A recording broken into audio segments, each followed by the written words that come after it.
Шах мырза Мұсаны жобаға қайта шақырды. Шах мырза Мұсаны жобаға неліктен шақырды? Мұсаның Аружанға деген сезімі әлі де өшпеген бе? Мұсаның көзі кімге түсті? Мұса бір болайыққа барып Шах мырзаға эфир сыртында не айтты? Бүгінгі шығарылым осы жайында болмақ. Камила ханым және Әлибекпен қоштасу эфирі күтпеген жайттарға толы болды. Қоштасу эфиріне Камила жүргізген бір болайықтың экс қатысушылары қонаққа келді. Шақырылған қонақтардың арасында Мұсаның бұрынғы жұбы Аружан да болды. Көрермендер Аружанды көріп таң қалды.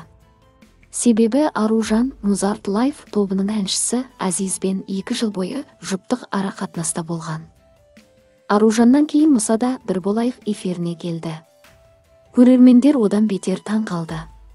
Оған себеп Мұса бір болайықтың эфирінде Аружан мен Әйгерімнің кесірінен Шах мырзамен айтысып, эфирден шығып кеткен болатын. Мұсаны көрген қатысушы қыздардың көзі Мұсаға түсті. Тіпті Мұсаға деген сезімін айтып жобада алып қалмақ болды. Жанелдің көзі Мұсаға түсті. Мұса да кетер емес. Мұса мен Жанел бір-бірінің қолынан ұстап жібермеді. Осы сәтті Шах мырза видеоға түсіріп алды. Шах мырза Мұсаға өте қауіпті процесс болватыр, негізі бар ғой мына жерде. Бірақ мына жігіт шын мәнінде бүйтіп жасасақта үйленуге толығымен қазір дайын сияқты. Тезірек бұйырсыншы саған. Мұса, шын айтам. Тезірек сенің тойыңды көргім келеді. Мына жерде гендер пати жасап тұсауын кесейік, деді Шах мырза Мұсаға. Мұса да Шах мырзаға үміткерлер келсін деп жауап берді. Естеріңізге сала кетейік, Мұса 2 жобаға да сыйластық танытпаған болатын. Мұса бір болайыққа алғашқы қатысушы болып келгенде Экспошн тікелей эфирді тастап орнынан тұрып кетіп қалған болатын. Осылайша Мұса Камила ханымға ашық наразылығын білдірген болатын. Осы сәттен кейін Камила ханымның қасына Шах мырза жүргізуші болып келгенін әлі ешкім ұмытқан жоқ.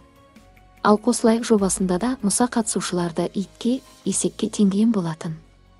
Мен осы үшеуіне пікір айтсам деп едім, Диана ханым. Қодық және де 2 ит. 2 итті түсінмеймін, екеуі күшті араласады. Ит десе ит деген атына лайық болып жүру керек қой негізі. Бірақ мына қодықтың кесірінен бәлем бәріне. Осыдан кейін Диана ханым Мұсаның ұлбосымен және Бақыт есімді үміткермен түн ішінде былығын ашып жобадан шығарып тастады. Бірақ рейтинг үшін Мұса бір болайыққа да қосылайыққа да жаңа қатысушы болып жобадан жобаға қайта секіріп жүрді. Тіпті Мұсаның еркелігін көтерген редакторлар Мұса жайлы келген ақпараттарды білсе де эфир жасап шығармаған болатын. Бірақ Альмира ханым соңғы кездері интригаға толы стористер жариялап жүр. Еске сала кетейік, Альмира мен Мұса арасындағы жанжалға әлі нүкте қойылмаған болатын.